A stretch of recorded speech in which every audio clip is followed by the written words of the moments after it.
हमारे साथ बहुत अच्छे और स्पेशल गेस्ट मौजूद हैं, तो हम फिर से हाजिर हुए हैं, अपनी गुफ्तगू को फिर से जारी रखते हैं। आसिफ महमूद साहब मौजूद हैं।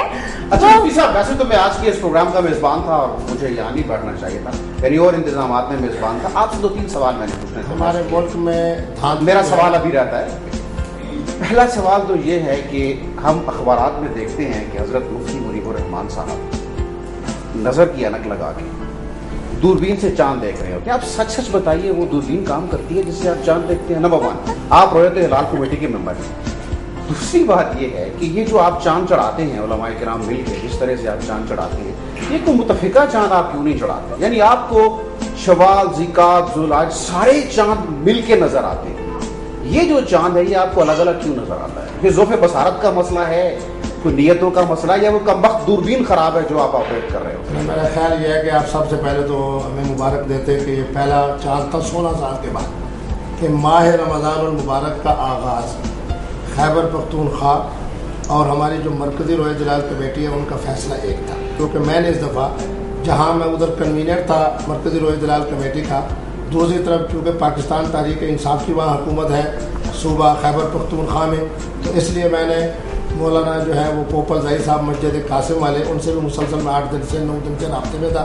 और फिर अजीब सी सूरत आज ये है कि मतलब पूरे मुल्क के अंदर अबर आलूदा सिवाय खैबर पख्तूनख्वा के अल्लाह रब्बुल आलमीन ने जिस तस्वीर की बरकत से मीरा मलिक रो पड़ी थी, उसी तस्वीर की बरकत से अल्लाह ने यह करम किया कि मस्जिद कासिम के अंदर कोई आदमी गवाही देने के लिए नहीं आया। 9:26 तक हमने इंतज़ार किया और मैंने अपने जो चेयरमैन हैं मुफ्ती मुनीबुर रहमान से सिर्फ एक दरख्वास्त की कि खुदा जब तक मस्जिद कासिम वाले होने या न होने का हमें जवाब नहीं देंगे उस वक्त तक हम बैठे रहेंगे। इसलिए आपने देखा कि हमने बड़ी देर से जाके बैठा किया। सवाल एक छोटा सा आसान लफ्जों में मैं कर देती हूँ। मैं दूरबीन के हवाले से अर्ज करता हूँ कि मैं तकरीबन 4 साल से मरकज़ी रोए जलाल कमेटी का मेंबर हूँ। मुझे बगैर दूरबीन के जो चांद नजर आया है, अल्हम्दुलिल्लाह दूरबीन में देखने के बाद चांद वही मुझे नजर नहीं आया जो आम आंख से आपको नजर दूरबीन से नजर नहीं आया। यानी मैं ये कह सकता हूँ कि 3-4 चांद ऐसे हैं जो हमने बगैर दूरबीन में इस कदर वाजे देखे कि पूरी इलेक्ट्रॉनिक मीडिया ने देखा, इलेक्ट्रॉनिक मीडिया के अफराद ने देखा, खुद मैंने देखा। और जब मैंने जाके उसी चांद को दूरबीन में तलाश करने की कोशिश की, अल्हम्दुलिल्लाह वो मुझे नजर नहीं आया। सिर्फ वो दूसरे दिन का चांद था जो आप लोगों ने बड़ा 29 का था, 30 का था, एक अलग बात है। बहरहाल वो जो दूरबीन होती है तो मैं ये समझता हूँ कि वो एक नुमाइशी होती है खराब से। बल्कि इस दफा तो आप हैरान हो गए कि इस कदर वहाँ मौसम अबर आलूद था कि स्याह बादल थे और दूरबीन फिर भी मौजूद थी और फिर भी हम देख रहे थे। लेकिन ये आपकी इलेक्ट्रॉनिक मीडिया के मेहरबानी साहब, एक छोटा सा आपको मैं उसमें लाऊंगा। इन्होंने कहा कि दूरबीन एक तकल्लुफ होती है। अब ये सवाल इनसे नहीं पूछा, ये नाराज हो जाएंगे। नहीं, दूरबीन तो तकल्लुफ होती है। हजरत मुफ्ती मुनीबुर रहमान, हजरत मुफ्ती अब्दुल कवी भी तो एक तकल्लुफ होती है। साइंसदानों का काम देखो जी, बात ये एक आलिम दीन पेशावर से जा रहा है, फिर ढूंढ के एक बरेलवी आलिम आसिफ साहब साइंसदानों का काम है सारे तकल्लुफ से गरम। मुफ्ती साहब एक सीधे आदमी है, अच्छे आदमी है और इसी तरह होना चाहिए। यही कवि साहब, ये इन्हीं की मैं बात कर रहा हूँ। ये आप इन्होंने एक साफ बात का आपको खुलासा दे दिया और वो जो आपके लिए, हमारी कौम के लिए एक को जो जिस तरह ये बेवकूफ़ मस्जिदों में खड़े होके जिस तरह तकरीरों में कौम को बनाते हैं, वो ये आपको इन्होंने आज बड़े दिन में ये बात की ताकीद कर दी है कि ये सारा ही ड्रामा है जो हम करते रहते हैं। इलेक्ट्रॉनिक मीडिया भी ड्रामा है और ये जो तुरबीनें शुरबीनें हैं हम देखते हैं जी, वो देख रहे हैं जी, एक अवाम में जो तसर है वो आपको बता गए हैं कि ये सारा ड्रामा है, ये लोगों को दिखावे का है। हम अंदर बंद कमरे में फैसला कर लेते हैं और फिर घुंघलुओं पे मिट्टी उतारने की खातिर हम ऐलान कर देते हैं कि जो दूरबीन में जान ये निचोड़ दे गए हैं आपको। आज की आपके शो की सबसे बड़ी खबर यही है कि घुंघलुओं पे मिट्टी, घुंघलुओं पे मिट्टी उतारने की खातिर हम दूरबीन के आगे जाते हैं और ऐलान कर देते हैं दूरबीन में चांद नजर आ गया जी। ब्रेकिंग न्यूज मिल गई, हम ब्रेकिंग न्यूज हो गई और इस पे मुफ्ती साहब के लिए तालियां जी, मुफ्ती साहब के लिए तालियां। मुफ्ती साहब इज ग्रेट। साहब फरमा रहे हैं, बिल्कुल सही फरमा रहे हैं। बात यह है कि ये ड्रामा कौन करता है? Electronic media. यानी मुफ्ती मुनीबुर रहमान मौजूद है, मैं मौजूद हूँ, पख्तून सामने चांद मौजूद है, उसकी तस्वीर नहीं दिखाएंगे। जब स्याह बादल होंगे, दूरबीन क्या इससे ज्यादा भी जनाब कोई और आला आ जाए, ये भी ठीक कह रहे हैं, ये भी ठीक कह रहे हैं।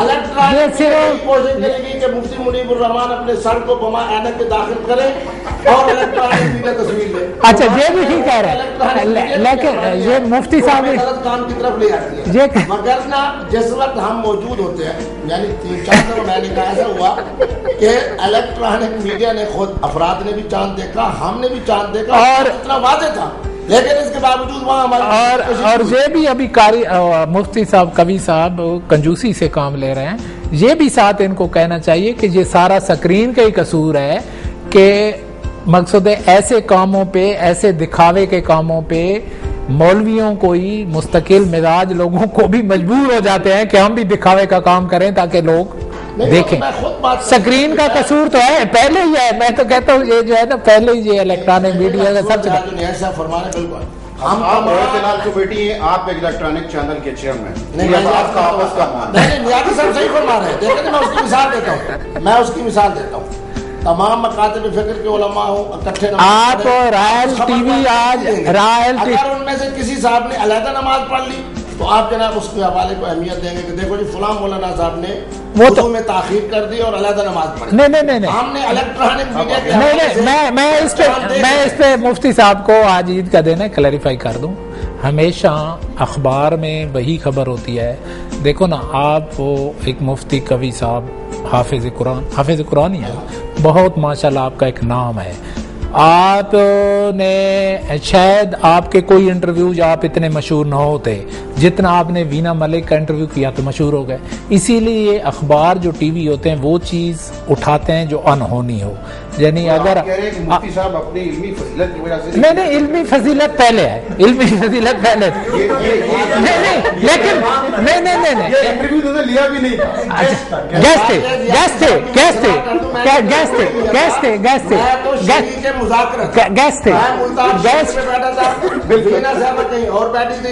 थे अच्छा आसिफ साहब ये बतौर मेहमान एक गेस्ट के कवि साहब को मैं क्लियर करूं कि जब कोई आदमी अखबार में खबर बनती या कोई टीवी में खबर बनती है तो हमेशा वही खबर बनती है कि जो बंदा है वो कुत्ते का कान काट के ले रहा है। ये कभी नहीं खबर बनी कि कुत्ते ने बंदे का कान काट लिया, क्योंकि वो तो हमेशा होता रहता है। तो ये अनहोनी बात इलेक्ट्रॉनिक मीडिया की जो चूंकि मिजाज के अंदर एक चीज शामिल है कि जिस वक्त मुफ्ती साहब और हम खड़े हैं और बाकी मेंबरान और सामने चांद भी मौजूद है, उस वक्त वो हमारी तस्वीरें नहीं लेंगे। जिस वक्त मुफ्ती साहब ने उस दूरबीन के करीब जाना है जिसमें अल्लाह के फजल से तीसरी का चांद भी नजर नहीं और मुफ्ती साहब ने एक दफा बल्कि आप मेरा और शुक्रिया अदा करें कि मुफ्ती साहब को इस दफा मैंने अर्ज किया कि जनाब ऐनक तो उतार दें और उन्होंने मेरी बात मानी और जनाब ऐनक उतारी और ऐनक उतारने के बाद उन्होंने चांद देखा तो मैंने उनसे हंसते हुए कहा कि पहले भी कभी चांद नजर नहीं आया, अल्हम्दुलिल्लाह आज भी चांद नजर नहीं आया, जबकि बगैर दूरबीन के सबको नजर आ रहा है, पूरी कौम को नजर आ रहा है। भाई आपके प्रोग्राम का बड़ा क्रेडिट है। अब हमारे यहाँ बहुत सारी चीजें जो है जो कि तकल्लुफात की हैं। मुफ्ती साहब ने आपके प्रोग्राम और आपकी ईद को 4 चांद लगा दिए। बिल्कुल बात ईद की हो रही थी, बीच में इलेक्ट्रॉनिक मीडिया का जिक्र आ गया। नहीं, ईद जिस वजह से होती है ना तो बात ईद की है ना, ईद की ही हो रही है। तो वो जो हमारे बहुत ज्यादा मुज़ाकरात के लिए जो बातें मुफ्ती साहब ने की, बिल्कुल बहुत हमारी जो बहस हुई है, बहस नहीं मैं कह सकती, जो बातें हुई हैं एक से बढ़कर एक जो बात निकली है एक दूसरे में से, बहुत मजा आया इस गुफ्तगू के साथ। तो अब हम आगे बढ़ते हैं, हमारी ऑडियंस भी मौजूद है। ईद की बहुत एक बड़ी चीज होती है मेहंदी, उसके बगैर तो लड़कियों की ईद बिल्कुल मुमकिन ही नहीं है। तो मैं ऑडियंस से भी पूछूंगी कि आप सब में से किसको मेहंदी बहुत पसंद है। अच्छा, इसका जवाब लेने से पहले वो जो अहले इल्म और अहले मीडिया, हम तो इस वक्त गैर जानबदार बन गए ना, इलेक्ट्रॉनिक मीडिया सरदार खान न्याजी साहब और अहले इल्म मुफ्ती अब्दुल कवी साहब, मेरा ख्याल है वो दोनों मुझे इशारे कर रहे हैं बार बार कि उन्होंने अब आगे ईद मनाने जाना है। तो बस उनका शुक्रिया अदा किया जाए, इजाजत दी जाए। बहुत बहुत शुक्रिया आप लोगों का हमारे शो पर आने के लिए, इतना सब कुछ हमें बताने के लिए आपका बहुत बहुत शुक्रिया मैं करती हूँ। लेकिन बहुत कम वक्त था आपके साथ गुजारा, किसी दिन चले फिर किसी दिन आपको एक मुफ्ती कवी साहब रुयत हलाल कमेटी के मेंबर भी है। जी और ये जो चीज़ आपको बता के चले हैं वो मेरा ख्याल है ऐसी बात कोई आदमी आज तक उन्होंने कही नहीं। आसिफ कलाम मुफ्ती साहब की बात ये आसिफ साहब का कमाल है, इनकी दूरबीन काम नहीं करती। ये आसिफ साहब को क्रेडिट दें कि ये ऐसी बात इन्होंने आज करवा डाली है जो कि सुबह रोजनामा पाकिस्तान में छपी हुई देखेंगे। जी ब्रेकिंग न्यूज हमारे शो में दूरबीन काम नहीं करती, ऐनक से देखें या ऐनक से बगैर देखे चांद नजर में नहीं आता। जी और जब भी चांद नजर आया है बगैर दूरबीन के नजर आया है। टिकर भी अभी चली। टिकर भी चले। तो मैं आज के इस प्रोग्राम के हवाले से आखिरी बात अर्ज करते हुए इजाज़त चाहूँगा जी जी जी कि इस मौके पर हमने गरीबों को, नादार लोगों को, जो हमारे इर्द गिर्द में रहने वाली ख़वातीन बेवा हैं उनको इन खुशियों के अंदर शरीक करना है। मेरे नबी रहमत की सुन्नत भी यही है और इस सदका फ़ित्र को जो वाजिब किया गया उम्मत मुस्लिमा पर उसकी हिकमत भी यही है कि आज खुशी के दिनों में हम इन गरीब लोगों को अपने खुशियों में शरीक करें। मैं तमाम नाजरीन को फिर ये बात कहूँगा, सदका फ़ित्र अदा कर चुके हैं तो मैं उनको मुबारक देता हूँ। अगर उन्होंने अभी तक अदा नहीं किया तो फौरी तौर पर तलाश करें। जिस तरह हम नमाज के लिए मस्जिद को तलाश करते हैं, इसी तरह हमारा ये भी फ़र्ज़ है कि आज के दिन के हवाले से हम गरीब, मसाकीन, नादान लोगों को तलाश करें और उन तक वो ईदी पहुँचाएँ जो हमारे नबी रहमत ने इंसानियत के एहतराम के हवाले से हम पे वाजिब की है। जी बिल्कुल ज़रूरतमंद लोगों का कितना सदका फ़ित्र जो है असल में शरीयत इस्लामिया ने उसके जिन्स मुक़र्रर किए हैं। अगर हम गंदम की तरफ और आटे की तरफ देखें तो वो तकरीबन 75-75 रुपीज़ बनते हैं और अगर किशमिश की तरफ देखें और अच्छे खजूर की तरफ देखें तो फिर तकरीबन 1600 तक चले जाते हैं। तो इसमें हम तो लोगों को यही कहते हैं कि जो बड़े लोग हैं, जिस तरह आप हज़रात एमएलए हैं और सियासतदान हैं, आप लोगों के पास बहुत सा हलाल का पैसा मौजूद है, तो इसलिए आप तो 1600 के हिसाब से देंगे। आप ये हलाल का पैसे को क्या तशरीह क्या है, तशरीह क्या है?